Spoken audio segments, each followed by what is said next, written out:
Buenas tardes, mi nombre es Freddy Rodríguez y junto a mi compañera Francisca González vamos a disertar sobre lo que es el diseño de losas en el método de explotación Sub-Level Stopping, basado en criterios como el de Carter de 1991, 92, 95 y el 2000, en los cuales, según la geología y la geomecánica del yacimiento, podremos establecer eh, cuál es el factor de seguridad adecuado para mantener lo que es la estabilidad de las losas, o también conocidos como crown pillar. Para poder entender lo que son las losas en este método, primero hablaremos sobre lo que es el método en sí. Bueno, este método se aplica en yacimientos de forma tubulares verticales o subverticales de gran espesor, por lo general superior a 10 metros. Es deseable que los bordes o contactos del cuerpo mineralizado sean regulares. Este método también es posible aplicarlo en yacimientos masivos o mantos de gran potencia, subdividiendo el macizo mineralizado en caserones separados por pilares.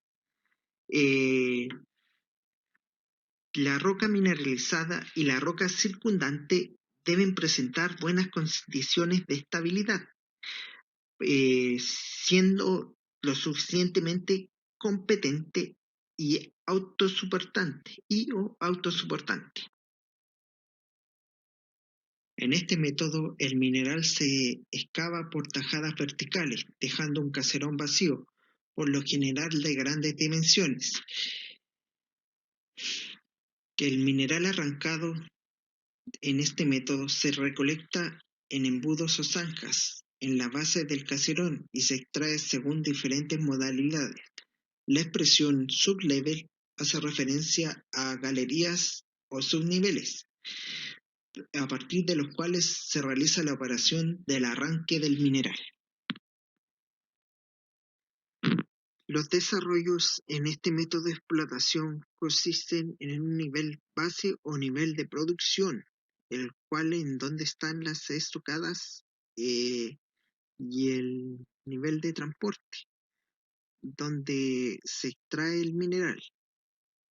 Luego podemos ver que existe una zanja o embudo recolector, el cual se realiza mediante lo que es un PCR, y en él va a ir cayendo el mineral. Después tenemos las galerías o subniveles de producción que se determinan según la geometría del yacimiento. Tenemos en la parte posterior del yacimiento lo que es una chimenea o rampa de acceso para accesar a lo que es los diferentes subniveles. Y también se desarrolla antes lo que es una chimenea de cara libre. El arranque en este método de explotación en la versión convencional se realiza mediante tiros radiales, los cuales se perforan con yumbos radiales en abanicos, y generalmente son de 30 metros, de 2 a 3 pulgadas de diámetro. En la versión Long Blast Hole son tiros de diámetro de 4,5 a 6,5 pulgadas, en lo posible paralelos y de hasta 80 metros de longitud. Estos se realizan con barras y extensiones. Para lo que es la operación de perforación y tronaduras, se puede manejar de forma continua e independiente. Se puede barrenar de forma anticipada para posteriormente ir tronando según los requerimientos del programa.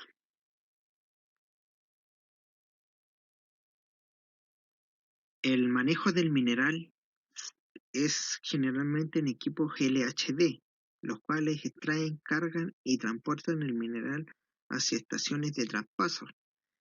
Y después de estos, los camiones son cargados para su transporte final a superficie. La ventilación en este método, eh, por el uso generalizado de equipos cargadores diésel LHD, es adecuado una ventilación en el nivel de producción. Por lo tanto, se utilizan las galerías de acceso de cabecera ubicadas en los límites del caserón en el cual se inyecta el aire y recorre el nivel para luego ser extraído por la otra. En los subniveles de perforación se ventilan desviando parte del flujo del aire hacia las chimeneas o rampas de acceso a dichos subniveles.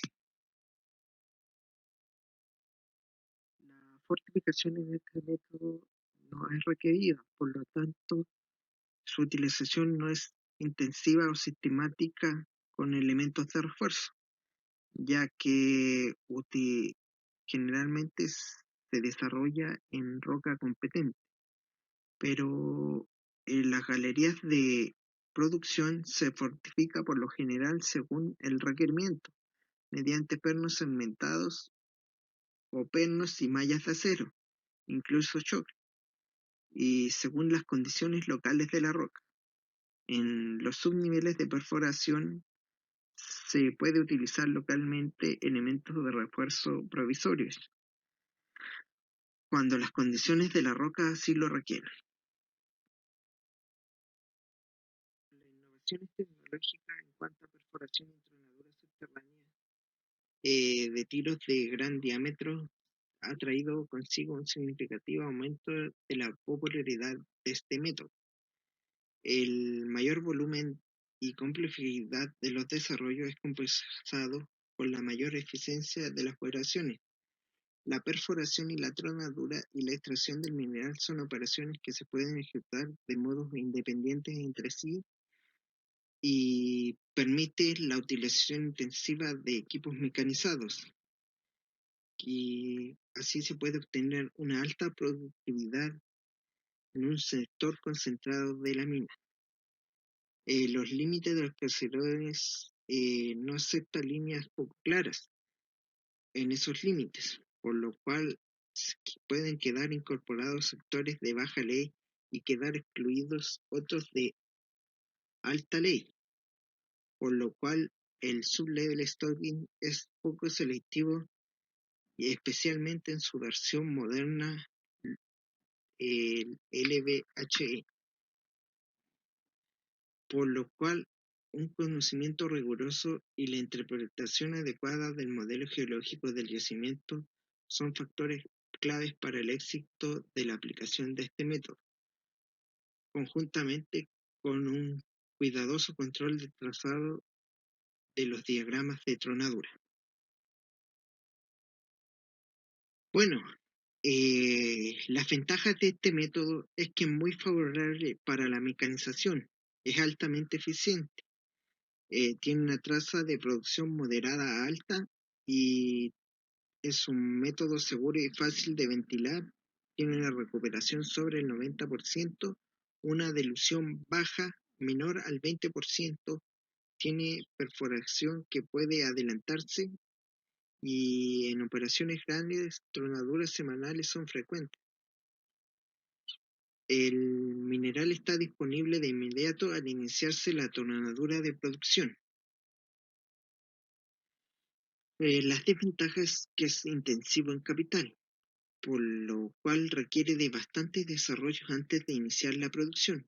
Es no selectivo, es ineficiente a bajas inclinaciones y tiene tronadura secundaria que puede generar gases que vuelven al caserón. Para ahondar en lo que es el diseño de la losa, primero vamos a hablar de qué es una losa y lo vamos a definir.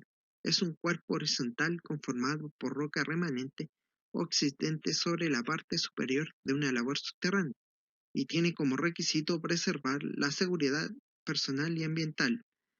Se utilizan para separar dos caserones en explotación. En esta losa se prepara la infraestructura de producción, puntos de extracción, piques de traspaso, cruzados de transporte, etc. Bueno, aquí Carter propuso una metodología para determinar el tamaño de la losa en una operación de transición en un open pit respecto a un block caving, o sea, para determinar la losa que debe quedar en el fondo de un pin, para que la parte de mayor profundidad pueda llevar a cabo una operación de block caving. O sea, es un crown pillar superficial como le denominó. Bueno, a pesar de que esta metodología no fue creada para sublevel stopping, muchas empresas de sublevel stopping la utilizan para poder así dimensionar el tamaño de la losa, que debe quedar entre un caserón y otro caserón, que en la vertical se encuentra en mayor profundidad. Esta metodología consiste en que se propone un valor de espesor a este pilar o la altura, que en este caso sería Y. Y de este pilar, el largo del pilar corresponde al largo del caserón, que aquí en la figura que se puede ver sería L. Y S corresponde al ancho del caserón. También tenemos θ, que corresponde a la inclinación de las estructuras que afectan a ese caserón, medido a la horizontal, por lo tanto Q, en este caso, que está acá, nos indica la calidad del macizo rocoso que se conforma en ese pilar. También existe la posibilidad de proponer un valor de T, o también despejando el valor de t de acá. No necesariamente este valor de t que se está despejando va a cumplir con los criterios del factor de seguridad. Carter solicita que un valor mínimo de 1,2 es como lo más correcto para... A ver, el valor mínimo de 1,2. Lo más correcto sería un valor de t, es decir, que se va a usar como un pilar de 10 metros de altura. Bueno, luego debemos determinar la luz libre escalada, que consiste en utilizar S, que es el ancho del caserón multiplicado por la raíz de la densidad de la roca por el espesor propuesto, y SR es la relación entre el ancho del caserón partido por el largo del caserón.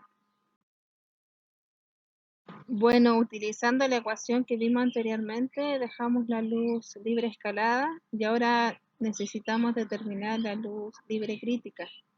Acá podemos ver que se han propuesto 4 ecuaciones para determinar la luz libre crítica.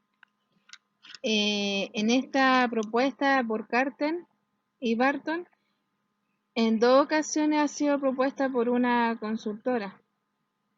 La que vamos a utilizar es una propuesta hecha por Carter, en donde él considera el Q del macizo rocoso elevado por 0,32 multiplicado por 4.4.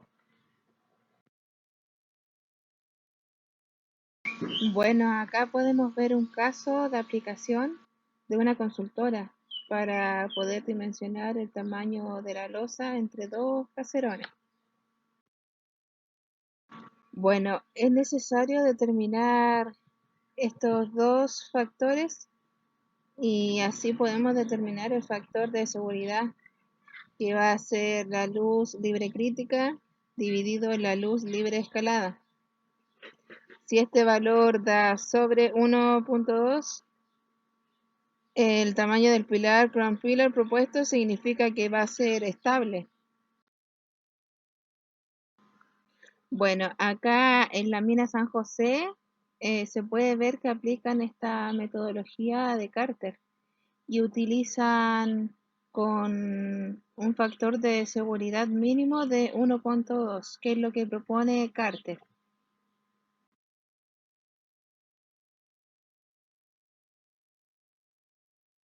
Luego sabemos que para determinar la luz libre de escalada consiste en utilizar S, que es el ancho del caserón multiplicado por la raíz de la densidad de la roca por el espesor propuesto, y SR, que es la relación entre el ancho del caserón partido por el largo del caserón.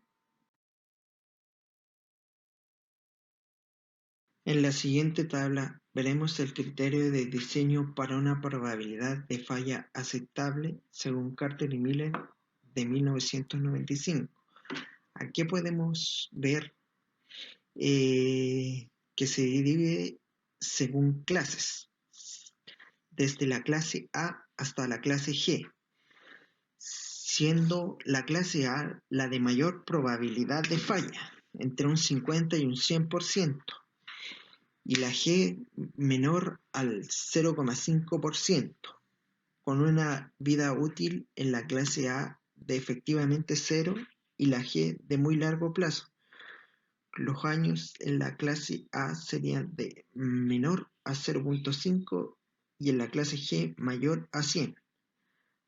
Para nuestro método de explotación y en cuanto a las losas requeridas, utilizaremos la clase C con un factor de seguridad mínimo de 1.2, siendo la clase A menor a 1 y en la clase G mayor a 2.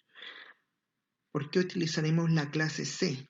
Porque la clase C nos da un criterio en el factor de seguridad mejor en cuanto a la clase B, ya que la clase B igual nos permitirá realizar labores mineras, pero hay una mayor probabilidad de falla.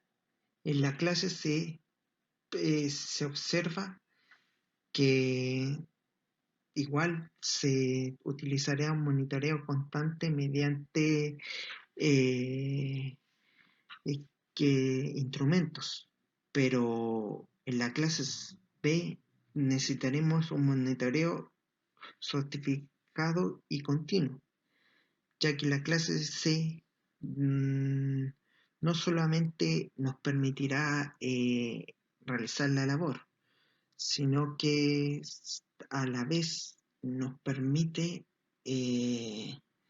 tener menores probabilidades de falla en cuanto a la clase B y A, y en cuanto de la clase D hasta la G ya tendría un factor de seguridad mayor, pero para lo que es la recuperación de mineral y para lo que es el costo de la explotación, utilizaremos lo que es la clase C.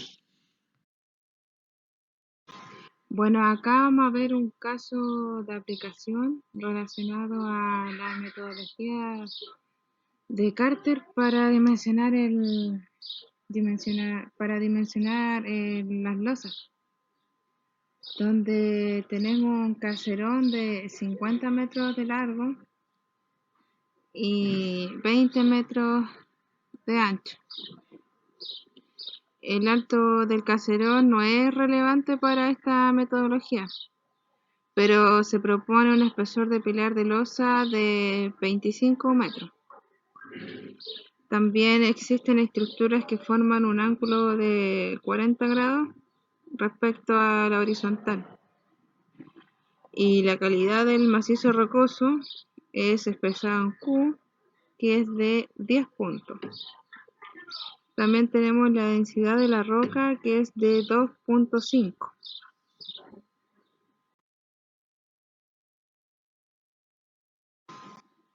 Bueno, aquí utilizando las ecuaciones que están al lado derecho, se determina que la luz libre escalada es de 6.41.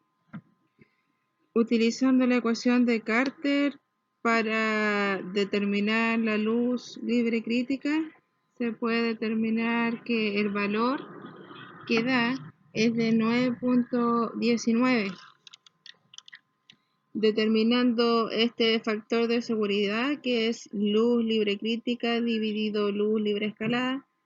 Se determina que el factor de seguridad en este caso es de 1.43.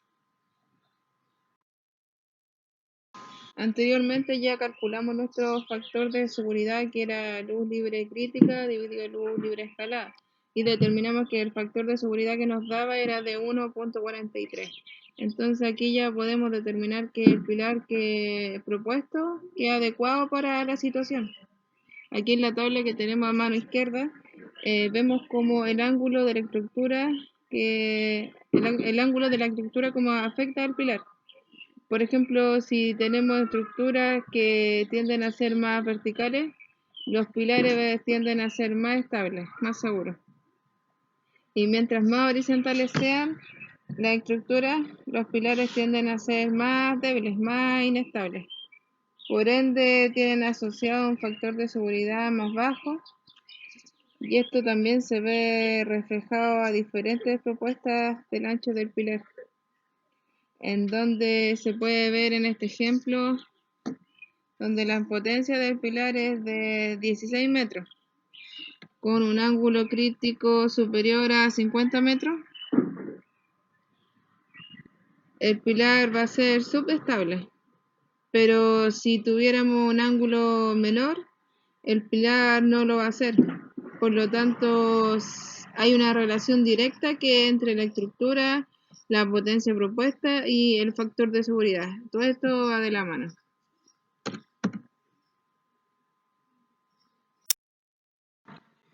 Acá hay un análisis en donde se utilizan diferentes ecuaciones para determinar la luz crítica. Bueno, este, como dije anteriormente, es un análisis para diferentes anchos de caserones. Caserones más anchos que requieren una losa de mayor tamaño para que éstas puedan ser estables, incluso llegando a sobre 20 metros. En cambio, para caserones menos anchos es desde los 4 metros de potencia, requieren losas de unos 5 o 7 metros para ser más estables. Por ejemplo, si tuviéramos aberturas o excavaciones más grandes y se encuentran en la misma posición en la vertical, voy a tener que tenerlas más separadas a una mayor distancia, así aumentando la altura del pilar. Ejemplo de cálculo para la estimación de losas o crown pillar. Se consideran los parámetros que se muestran en la imagen.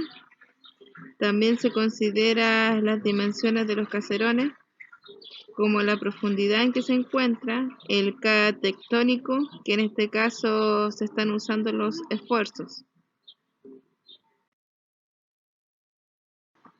Ahora les voy a comentar una metodología alternativa para el diseño de pilares en sublevel stopping, porque estas dos metodologías expuestas tanto como pilares verticales, que corresponde al Under Pacarnis, como Carter, no fueron creados para el método sublevel stopping. Cuando hablo de la metodología de Carter, estoy hablando de su metodología para el cálculo de losas. Bueno, como les comentaba, esta metodología alternativa del año 86 se propone utilizar las ecuaciones del Riemann Pillar modificadas para diseñar los pilares para sublevel stopping. Una de las mejoras que tiene esta metodología es que considera no las propiedades de la roca intacta del sector, sino que las propiedades del macizo rocoso, expresado en el sigma 1.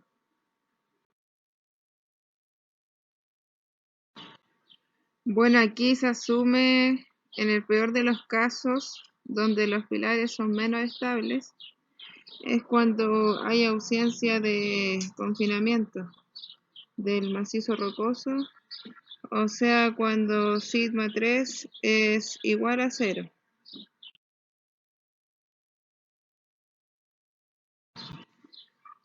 Aquí tenemos un ejemplo de cálculo para estimación de la losa o crown pillar. Se consideran los parámetros que se muestran en la imagen. También se consideran las dimensiones de los caserones, como la profundidad en que se encuentra, el K tectónico. En este caso se están usando los esfuerzos. Bueno, y esta es la famosa losa, o también conocida como crown pillar, que es la encargada en separar dos caserones en la vertical. Lo que se puede hacer en esta metodología es mirar esto de costado y después rotarlo. Lo que correspondía al largo del caserón ahora pasará a ser el alto del pilar, y también lo que correspondía a la potencia del pilar ahora corresponde al ancho del pilar.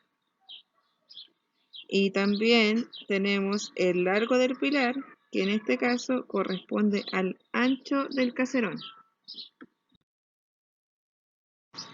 Aquí, como podemos ver en la imagen, se propone un ancho del pilar de 20 metros, el largo del pilar, que corresponde al ancho del caserón, que serían 30 metros. Y la altura del pilar corresponde al largo del caserón, que serían 80 metros.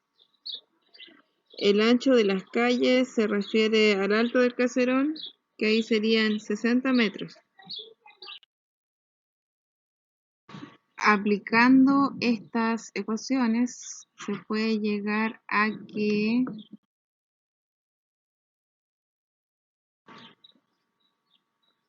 la resistencia del pilar es de 94 megapascales y que lo que tiene que soportar va a ser 23 megapascales, y finalmente el factor de seguridad o el esfuerzo sobre el pilar va a ser 23 megapascales. El factor de seguridad va a ser 1, por lo tanto se da un factor de seguridad como mínimo de 1.3. Se determina que el pilar necesario para cumplir el factor de seguridad debería ser de 28 a 29 metros, que sería un valor razonable para un crown pillar. Con esta misma metodología se puede determinar las dimensiones de un pilar transversal, que está separando a dos caserones que están en el mismo eje exactamente con los mismos parámetros. Acá se tiene ese pilar transversal. Esta metodología me pide ver diseño desde planta, o sea, desde arriba. En este caso, el alto del pilar corresponde al ancho del caserón. Se propone un ancho. El largo de la cavidad corresponde al largo del caserón y el largo del pilar corresponde al alto del caserón, como se detalla en esta tabla.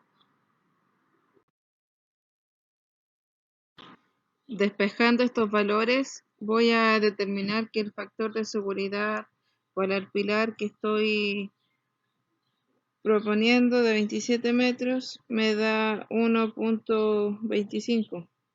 Por lo tanto, con un pilar de 28 metros, logro el factor de seguridad de 1.3. En el caso de un pilar longitudinal que separa dos caserones que son paralelos entre sí, basta con verlos de frente, como se los voy a mostrar a continuación. En este caso, lo que está entre medio sería el ancho del pilar.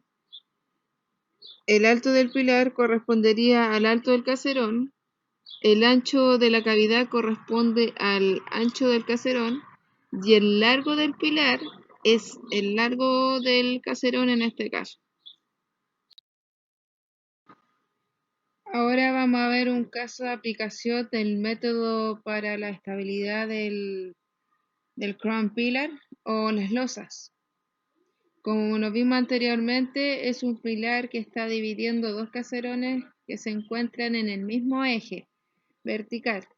Por lo tanto, tenemos un caserón en la parte superior y un caserón en la parte inferior. Y esta zona que lo está separando corresponde a la losa o crown pillar. Esta metodología se asume que los dos caserones tienen la misma forma en cuanto a las dimensiones. Por lo tanto, el ancho de este caserón va a ser 20 metros, su largo va a ser 60 metros y su alto 40 metros. En esta metodología, el parámetro alto del caserón no genera ningún efecto o no es considerado dentro de este análisis. Tampoco son considerados los esfuerzos que afectan a este pilar. Bueno, como lo vimos anteriormente, esta metodología era para nivelar un crown pillar a nivel superficial. Por lo tanto, tenemos un S que en este ejercicio corresponde al ancho del caserón. En este caso serían los 15 metros. También se necesita un valor para la densidad del mineral, que en este caso sería 2.7. También tenemos el ángulo de la estructura que van a afectar el pilar mediado de la horizontal hacia arriba, que sería 82 grados.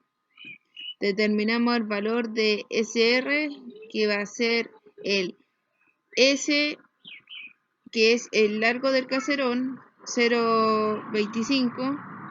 Aquí uno propone el valor de T. T es la altura de este crown pillar o el espesor.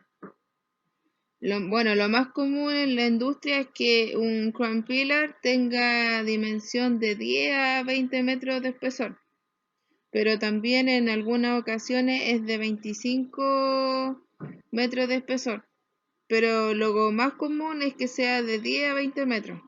Por lo tanto, nosotros aquí vamos a evaluar 10 metros. También tenemos la calidad del macizo rocoso, que se ve representado por Q, es decir, aquí 10 puntos. Se calcula CS con la ecuación que vemos en pantalla, que es la luz libre escalada, que va a ser el valor de S, multiplicado por la raíz de la densidad, dividido por el valor de T. 1 más SR por 1 menos 0.4 por el coseno, que se tendrá el valor de CS, que en este caso nos dio 17. Ya conociendo el valor de la luz libre escalada, vamos a determinar la luz libre crítica. En teoría se han propuesto 3 fórmulas para determinar la luz libre crítica. Bueno, en este caso vamos a utilizar la propuesta que fue hecha por Carter, que es 4.4 por el valor de Q elevado a 0,32. Y el factor de seguridad, que va a ser la luz libre escalada dividido la luz libre... es la luz libre crítica dividida en la luz libre escalada, ahí sí. Y esto nos da el factor de seguridad, que sería 1.28. Recordando lo que hablé anteriormente, Carter solicita un factor mínimo de seguridad para considerarlo estable, que es de 1.20. Por lo tanto, para estas dimensiones de caserones y estas condiciones de calidad del macizo rocoso y también la estructura presente en el pilar de 10 metros va a ser considerándose estable. En el caso de proponer un pilar de 5 metros de espesor, ya no sería estable. O en el caso de seguir proponiendo los 10 metros de pilar, pero el ancho del caserón es de 20 metros, esto tampoco sería estable. Por lo tanto, esta es una metodología que originalmente no fue creada para sublevel stopping, pero hasta el momento ha representado resultados en la mayoría de los casos correctos. Bueno, y esta fue la metodología de Carter para evaluar el Chrome Pillar. Bueno, para concluir, podemos señalar que en el diseño de la losa depende en buena parte de la configuración y disposición geológica del yacimiento. Dentro de la estructura, ningún elemento tiene menos importancia que otro. Cada miembro desempeña su tarea específica y con esto se logra un funcionamiento adecuado de toda la estructura. Por tal motivo, el ingeniero tiene la obligación de realizar el diseño de todos los elementos estructurales, por lo tanto, apegándose a normas disponibles. En este trabajo se considera el método de explotación denominado Sub-Level Stopping, el cual acoge el hecho de que un buen diseño de caserón insulosa depende del sostenimiento de bajo costo y un factor de seguridad alto por largos periodos. Es fundamental conocer las variables que influencian el comportamiento de las losas y los sistemas utilizados para garantizar el soporte de las estructuras que delimitan los frentes de trabajo. Durante su diseño se debe considerar todas las cargas que se aplican en ella, distinguiendo cargas vistas en este trabajo.